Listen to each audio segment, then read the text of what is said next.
का आपके साथ मैं हूं पुनीत और आप देख रहे हैं सिटी टॉप 10। चलिए सबसे पहले देखते हैं भोपाल की टॉप 10 खबरें क्या रही। एमपी में राज्यसभा की 3 सीटों के लिए होने वाले चुनाव के लिए राजनीतिक सरगर्मी तेज हो गई है। बीजेपी उम्मीदवार सिंधिया की तबीयत नासाज होने के बाद कांग्रेस ने अपनी सक्रियता बढ़ा दी है। दिग्विजय सिंह के साथ ही दूसरे कांग्रेस के उम्मीदवार फूल सिंह बरैया ने समाजवादी पार्टी, बहुजन समाज पार्टी और निर्दलीय विधायकों से संपर्क साधना शुरू कर दिया है। कांग्रेस उम्मीदवार फूल सिंह बरैया ने राज्यसभा चुनाव में जीत का दावा कर बीजेपी की धड़कनें बढ़ा दी हैं। भोपाल के रोशनपुरा चौराहे पर कांग्रेस के नेताओं ने आज प्रदर्शन किया। सीएम शिवराज के ऑडियो वायरल होने के बाद कांग्रेस लगातार हमला कर रही है। इस कड़ी में कमलनाथ सरकार गिराने के खिलाफ प्रदर्शन किया गया। हालांकि इस प्रदर्शन में सोशल डिस्टेंसिंग पर भी जोर देखा गया। सिंधिया समर्थक जजपाल जज्जी का बड़ा बयान आया है। वायरल ऑडियो और कांग्रेस छोड़ने पर उन्होंने कहा कि कांग्रेस में दुश्मन जैसा लगता था, बीजेपी में लगता है जैसे ये सब हमारे साथ हैं। चुनाव आएंगे तो बहुत सारी चीजें निकलेंगी। जो कैबिनेट मंत्री थे वो बड़े विभाग थे, उन्होंने छोड़ा। पता है कि सरकार में पहले जैसी हैसियत नहीं मिलेगी। भोपाल में गृह मंत्री ने उद्योगपतियों से चर्चा की। इस दौरान रोजगार बढ़ाने को लेकर बातचीत हुई। मौजूदा हालात में अधिकतम रोजगार को प्राथमिकता बताया। जीएसटी 40वीं काउंसिल की बैठक हुई। इस बैठक में एमपी के स्वास्थ्य मंत्री नरोत्तम मिश्रा शामिल हुए। ये बैठक लॉकडाउन के बाद पहली बार हुई।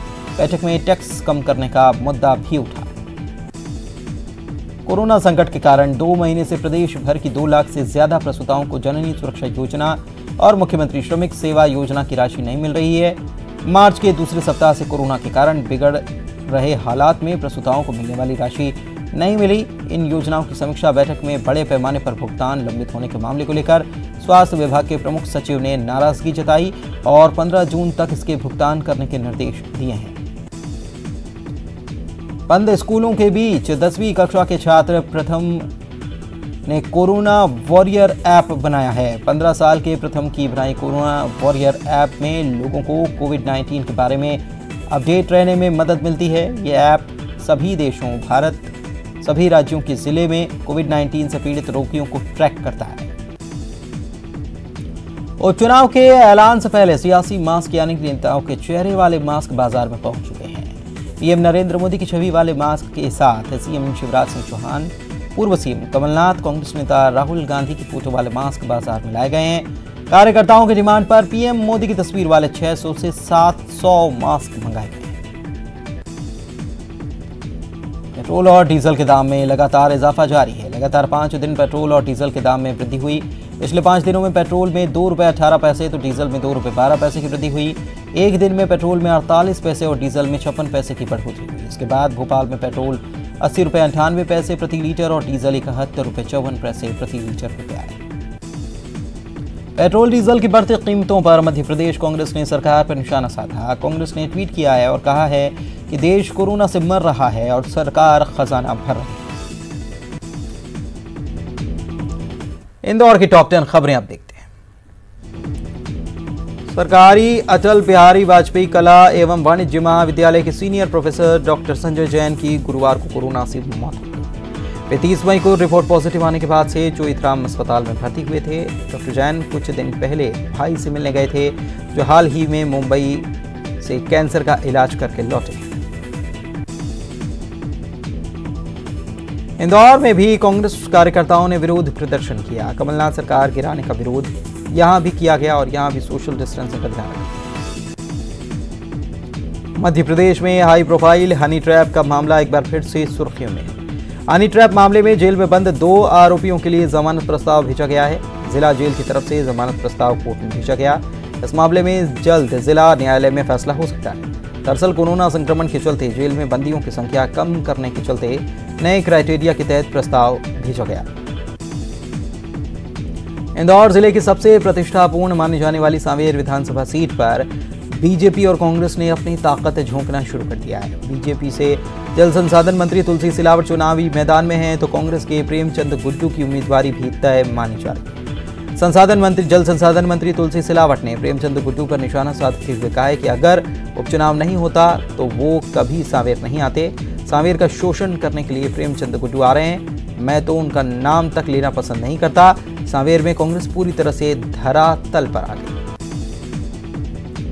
ज्योतिरादित्य सिंधिया की चुनावी मैदान में जल्द ही वापसी हो जाएगी, ये कहना है प्रदेश के जल संसाधन मंत्री तुलसी सिलावट का। उन्होंने कहा कि सिंधिया एक योद्धा हैं, वे जल्द स्वस्थ होकर लौटेंगे और 24 सीटों पर होने वाले उपचुनाव में प्रचार करेंगे।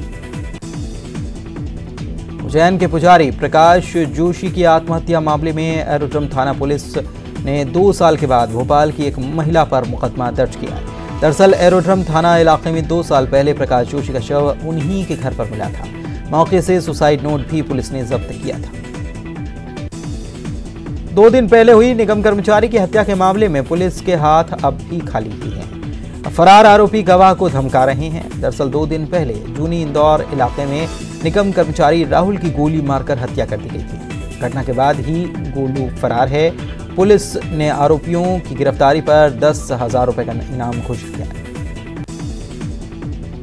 35 लाख से ज्यादा की आबादी में कोरोना की जंग सिर्फ 15 मेडिकल स्टाफ के सहारे लड़ी जा रही है। प्रदेश में सबसे ज्यादा कोरोना के मरीज इंदौर में हैं, लेकिन अफसोस है कि यहां पर आधे डॉक्टर्स के भरोसे ही कोविड की जंग लड़ी जा रही है। इंदौर अहमदाबाद के बीच ट्रू जेट फ्लाइट कैंसिल होने से यात्री परेशान हैं, जबकि एयरलाइंस कंपनी ने फ्लाइट निरस्त करने का कारण बताते हुए कहा कि अहमदाबाद से फ्लाइट सैनिटाइजेशन और दूसरे कारणों से करीब 1-1.5 घंटे लेट हो रही थी। अहमदाबाद से फ्लाइट 1-1.5 घंटे लेट होने के कारण ये फ्लाइट इंदौर भी देरी से पहुंचती थी।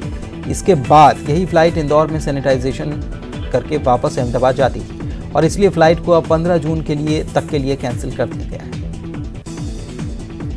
इंदौर में 2.25 महीने के लॉकडाउन के बाद अब ऑटो भी चलने लगे हैं, लेकिन शहर में 22,000 ऑटो में से सिर्फ 6,000 ऑटो अभी चल रहे हैं। लेकिन इन ऑटो को भी अब सवारियां नहीं मिल पा रही हैं, क्योंकि ट्रेन, बस, होटल सब बंद हैं। लोग घरों से भी कम ही संख्या में निकल रहे हैं।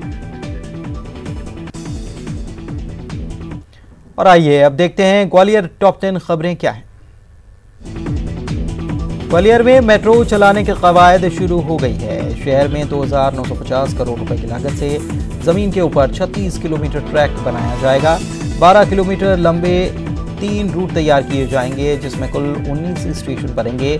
तीनों ट्रैक पर पहले फेज में 21 ट्रेनों का संचालन होगा। प्रोजेक्ट की सबसे खास बात यह है कि मेट्रो रेल के लिए सरकारी जमीन का उपयोग होगा, जिसके चलते मुआवजा, कोर्ट केस जैसी परेशानियां भी नहीं आएंगी। बीजेपी नेता ज्योतिरादित्य सिंधिया के 50 लाख वाले कथित ऑडियो के मामले में कांग्रेस ने एडीजीपी से जांच की मांग की है। सिंधिया को घेरने के लिए कांग्रेस नेताओं ने एडीजीपी राजा बाबू सिंह को एक ज्ञापन दिया है, जिसमें सिंधिया और पूर्व पार्षद अनिता दोहरे की बातचीत का हवाला देकर एक ऑडियो सीडी सौंपी गई है। राजस्व विभाग पटवारियों के बस्ते का वजन हल्का करने के कवायद में जुट गया है। मध्य प्रदेश के 19,000 से ज्यादा पटवारियों को रेवेन्यू केस मैनेजमेंट सिस्टम से जोड़ने के लिए लैपटॉप दिए जाएंगे। और तलब है कि पटवारियों को खसरा, B1 नक्शा, अतिक्रमण, नामांतरण पंजी समेत करीब 13 रजिस्टर अपने बस्ते में रखने होते थे। पिछले 24 घंटे में ग्वालियर में कोरोना के 22 नए मरीज सामने आए हैं। इसी के साथ ग्वालियर में अब कोरोना मरीजों का आंकड़ा बढ़कर 250 पहुंच गया है। अंचल में अब तक 3 लोगों की मौत हो चुकी है, जबकि 139 मरीज स्वस्थ होकर घर भी जा चुके हैं। अनलॉक 1 में अब धीरे धीरे शहर के बाजारों में रौनक लौटने लगी है। शहर में एसी, फ्रिज और लैपटॉप की बिक्री पिछले साल से ज्यादा हो रही है। लंबे समय तक बंद रहे इलेक्ट्रॉनिक, ऑटोमोबाइल, कपड़ा और सराफा सेक्टर में तेजी आ रही है। इलेक्ट्रॉनिक सेक्टर में तो एसी, फ्रिज और लैपटॉप की बिक्री पिछले साल जून की तुलना में इस साल अधिक हुई। प्रदेश के 29 जिलों के कर्मचारी राज्य बीमा निगम की डिस्पेंसरी खोलने के प्लान पूरी तरह से फेल हो गया है। ग्वालियर अंचल के दतिया, शिवपुरी, अशोकनगर, गुना समेत प्रदेश के 29 जिला मुख्यालयों पर ESIC डिस्पेंसरी खोलने का एक प्लान तैयार किया गया था, लेकिन साल भर बाद भी ये प्लान केवल कागजों में खानापूर्ति बनकर ही रह गया है। कोरोना वायरस के चलते ट्रेनों में सफर करना मुश्किल हो गया है। यात्री रिजर्वेशन कराने के बाद भी यात्रा करने से बच रहे हैं। दिल्ली और भोपाल समेत अन्य शहरों के लिए ग्वालियर से रिजर्वेशन कराने पर यात्रियों को वेटिंग का टिकट मिल रहा है, लेकिन हकीकत यह है कि ग्वालियर से निकलने वाली ट्रेनों के एसी और स्लीपर श्रेणी की कोच में 25% से ज्यादा सीटें खाली रहती हैं। कई यात्री ऐसे भी हैं जो ऑनलाइन टिकट बुक करा लेते हैं, लेकिन कोरोना संक्रमण फैलने के डर के चलते ऐन वक्त पर यात्रा रद्द कर रहे हैं। जिले में 7 दिन के लिए शराब दुकानें संचालित करने में ठेकेदारों की रुचि कम है। यही वजह है कि 7 दिन का ठेका किराए पर लेने के लिए महज 10 लोगों ने ही आवेदन फॉर्म खरीदे। माना जा रहा है कि लोगों ने उन्हीं शराब दुकानों के ठेके के फॉर्म खरीदे हैं जिनकी इनकम अच्छी है या जो दुकानें फ्रंट लाइन में हैं। ग्वालियर चंबल अंचल के लोगों को अभी गर्मी से राहत नहीं मिलने वाली। मौसम विभाग का अनुमान है कि 15 तारीख के आसपास ग्वालियर में बरसात होगी। पिछले 2 दिनों से पश्चिम से आने वाली गर्म हवाओं के चलते ग्वालियर चंबल अंचल भट्टी की तरह तप रहा। 42 डिग्री तापमान और उमस के चलते गर्मी ने लोगों को परेशान कर रखा। ग्वालियर जिले में फीवर क्लिनिक का संचालन न करने वाले डॉक्टर और स्टाफ पर कलेक्टर ने कार्रवाई के आदेश दिए हैं। डबरा के स्वास्थ्य केंद्रों का निरीक्षण करने के बाद कलेक्टर कौशलेंद्र विक्रम सिंह अब ग्वालियर शहर के अस्पतालों का भी निरीक्षण करेंगे।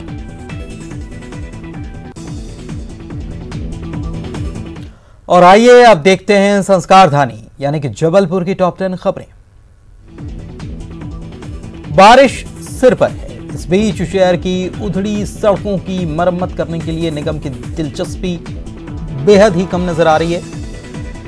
शहर के कई प्रमुख सड़कों पर गड्ढे हो चुके हैं जो बारिश होने के दौरान विकराल रूप ले सकते हैं। बारिश के दौरान इन सड़कों पर बड़ी दुर्घटनाओं का भी बड़ा अंदेशा हो सकता है। लॉकडाउन के दौरान करीब 2.5 महीने तक ठप पड़े रियल एस्टेट कारोबार में उछाल देखा जा रहा है। अनलॉक शुरू होने के साथ ही 1 जून से 11 जून के बीच जबलपुर जिले में कुल 1196 रजिस्ट्री दर्ज की गई। रोजाना पंजीयन कराने वालों की संख्या भी बढ़ रही है। अकेले गुरुवार को 168 संपत्तियों की रजिस्ट्री की गई, जिससे कि स्पष्ट है कि धीरे धीरे ही सही लेकिन प्रॉपर्टी कारोबार पटरी पर लौट रहा है। छत्तीसगढ़ के रास्ते 15 जून को मानसून के जबलपुर पहुंचने का अनुमान है। मौसम विभाग के मुताबिक 24 घंटे में मानसून छत्तीसगढ़ पहुंच जाएगा, जबकि 1 सप्ताह करीब शहर वासियों को उमस भरी गर्मी का एहसास करना होगा। जबलपुर के कटंगी थाना इलाके के कुम्ही गांव में अचानक टिड्डी दल का हमला हो गया। लाखों की संख्या में पहुंचे टिड्डियों ने खेतों में डेरा जमा लिया। जानकारी मिलते ही पुलिस और किसान ढोल नगाड़े लेकर खेतों की तरफ दौड़े। टिड्डियों को भगाने के लिए किसानों ने शोर मचाना शुरू किया और टिड्डियों को वहां से खदेड़ दिया गया।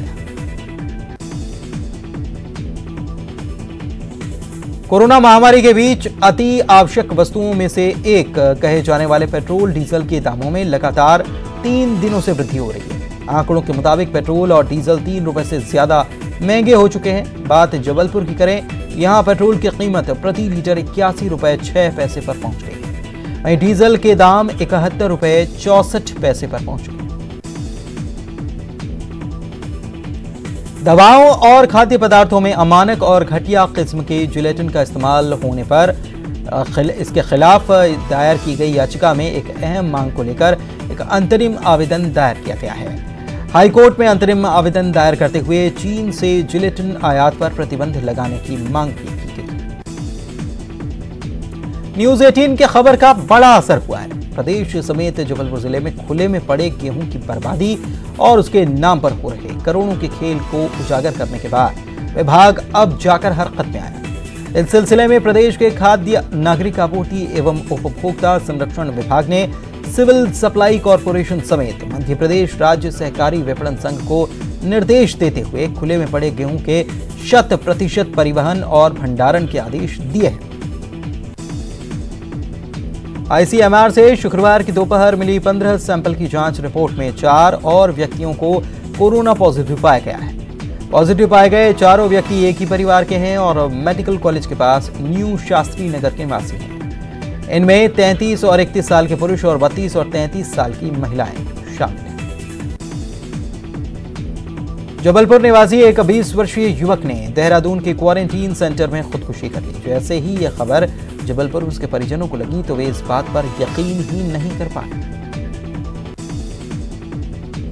जबलपुर जिले के बरगी थाना अंतर्गत निगरी में शादी की खुशियां मातम में तब्दील हो गई जब रिश्तेदारी में गांव पहुंचे चाचा भतीजे नहर में नहाने के लिए उतरे और दोनों की डूबने से मौत हो गई। घटना निगरी गांव की है, जहां पर ये दोनों युवक शादी समारोह में शामिल होने के लिए आए थे।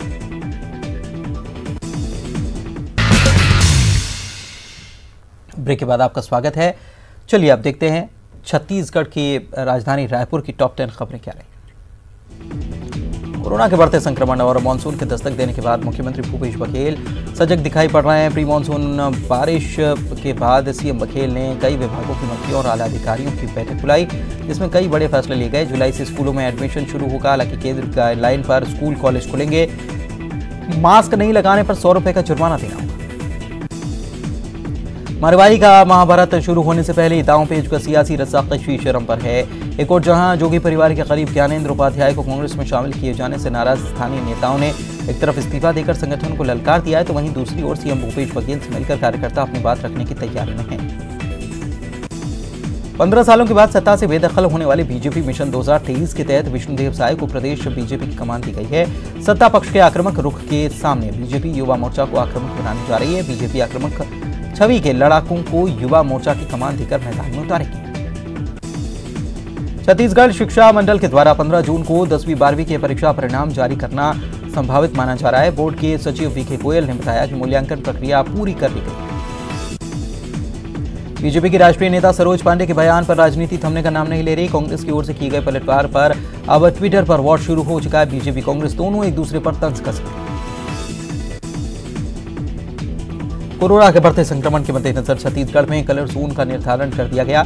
नए निर्धारण के तहत प्रदेश के 28 जिलों में से 19 जिले के 66 विकासखंडों को रेड जोन में शामिल किया गया, जबकि राज्य की ओर से निर्धारण में यह आंकड़ा महज 4 से शुरू हुआ था। 23 जिलों के 49 विकासखंडों को ऑरेंज जोन में शामिल किया गया। कलर जोन से कड़ाई से मॉनिटरिंग के लिए सरकार ने जिम्मेदारियां तय की। छत्तीसगढ़ में कंटेनमेंट जोन की संख्या लगातार बढ़ती जा रही है। वर्तमान में प्रदेश के 23 जिलों में 144 कंटेनमेंट जोन निर्धारित किए गए हैं, जो महज 6 की संख्या से शुरू हुए थे।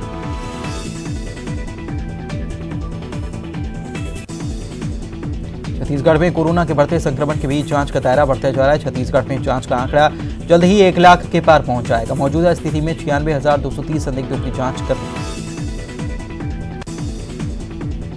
कोरोना के संकट काल में डीजल पेट्रोल के दामों में लगातार बढ़ोतरी देखने को मिल रही है। शुक्रवार को राजधानी रायपुर में पेट्रोल के दामों में 55 पैसे, डीजल के दामों में 57 पैसे की बढ़ोतरी की। राजधानी रायपुर के सिविल लाइन थाने में पति पत्नी को लेकर एक अनोखा मामला सामने आया। पति ने अपनी ही पत्नी पर 20 लाख रुपए के गहने चोरी करने के आरोप लगा दिए। पति के आरोप पर पुलिस ने पत्नी और एक अन्य के खिलाफ मामला दर्ज किया।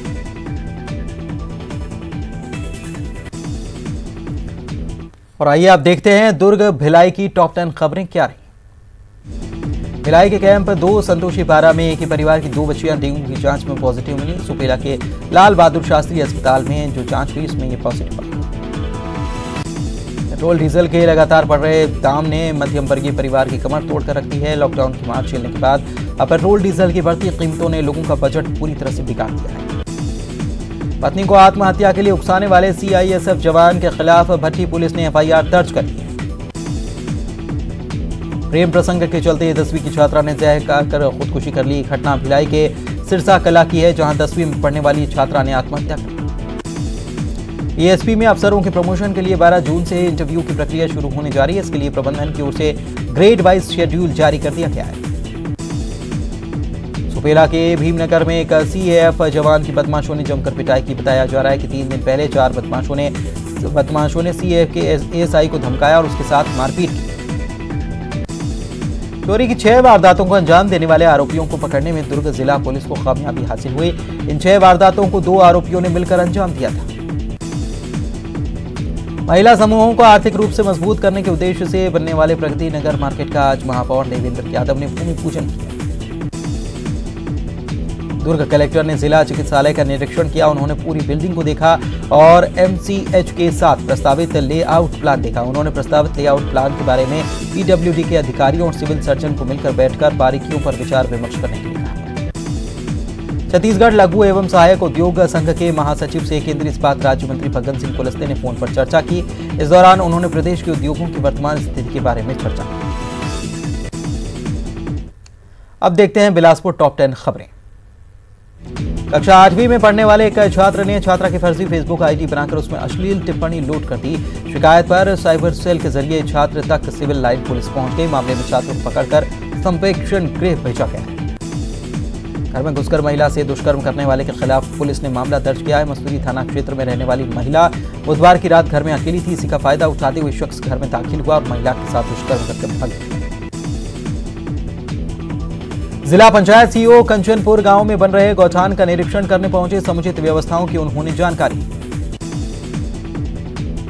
सरकार और नगरीय प्रशासन विभाग के द्वारा पेयजल की किल्लत को देखते हुए शहर के सभी घरों तक पाइपलाइन से पानी पहुंचाने और शहर को टैंकर मुक्त करने के निर्देश दिए गए थे। बावजूद इसके बिलासपुर शहर अभी तक टैंकर मुक्त नहीं हो पाया है। पेट्रोल डीजल में 1 जून में भारी बढ़ोतरी हुई है। पिछले 11 दिनों के अंदर पेट्रोल के भाव में 2 रुपये 78 पैसे की बढ़ोतरी की गई। लगातार पेट्रोल डीजल के दामों में हो रहे इजाफे से लोग परेशान हैं। शहर में अमृत मिशन के तहत चल रहे बेतरतीब खुदाई से कई जगहों की पाइपलाइन टूट गई है। नगर निगम प्रशासन के द्वारा इन टूटी पाइपलाइन को सुधारने का कोई पहल नहीं की गई। मसूरी क्षेत्र के प्राथमिक शाला रिजदा के क्वारंटीन सेंटर में प्रशासनिक लापरवाही देखने को मिली। इस सेंटर में लोग बेधड़क अपने परिजनों से मिलने क्वारंटीन सेंटर पहुंच रहे हैं। बरसात के पूर्व निगम प्रशासन ने विद्युत तार को छू रहे पेड़ों की कटाई शुरू कर दी है। बरसात के दिनों में विद्युत तार पेड़ों को छुए होने के कारण लोगों को करंट का खतरा बना रहता है। अटल आवास से हटाए गए कब्जाधारियों से मिलने महापौर रामचरण यादव बेतराई अटल आवास पहुंचे। आवास से बेदखल होकर परिवार अटल आवास के बाहर ही छावनी बनाकर रह रहे हैं। सीपत थाना क्षेत्र के बरेली में हुए हत्या के मामले में कार्रवाई नहीं होने से नाराज परिजन न्याय की गुहार लेकर आईजी के पास गए। परिजनों ने सीपत थाना प्रभारी पर कार्रवाई नहीं करने के आरोप लगाए। और इसी के साथ बुलेटिन में इतना ही। नमस्कार।